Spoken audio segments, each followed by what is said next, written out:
it always begins with the first step. First, you make that decision that you want to trade ETFs. Let me take you through the general things that you must do, or the general steps that you must take. Then we will place a specific order and trade one ETF. Number one, choose an ETF to trade. Number two, open a brokerage account. I'll leave the links to some of the brokers that you can use in the description box down below. Number three, fund your account. A lot of brokers will offer instructions on how to do so, or will have call center help to help you deposit your funds onto their platform. Number four, place an order.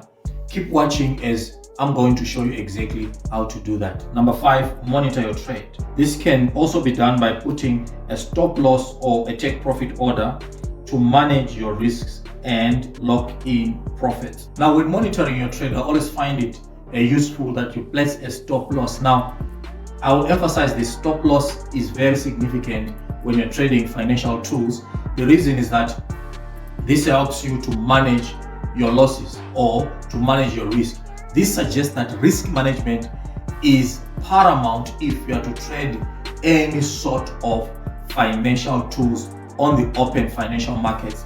Risk management, I will emphasize, is a priority if you are to become a successful trader. Here is an example of how to trade an ETF. Let's say you want to buy SPDR S&P 500 ETF, which is known as SPY. SPY tracks the S&P 500 index, which is a basket of the 500 largest publicly traded companies in the United States. Number one, you need to specify the ticket symbol, in this case SPY. Number two, the quantity you want to trade. You can type in the quantity that you want to trade and be specific exactly how much. Number three, the order type. The order type can be a market order, limit order, as well as a stop order. So it is your choice to choose the type of market order that you want to execute. For example, you might want to buy 100 shares of SPY at limit order. Once the order has been placed, it is now in the hands of the broker to execute that particular trade. Once the trade has been executed, you now own 100 shares of SPY. But you still can sell the SPY shares at any given moment by placing a sell order.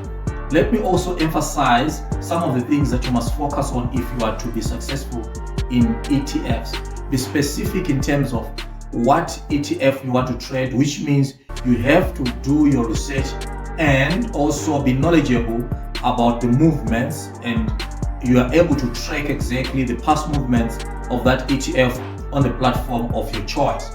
Number two, also familiarize yourself with stop loss.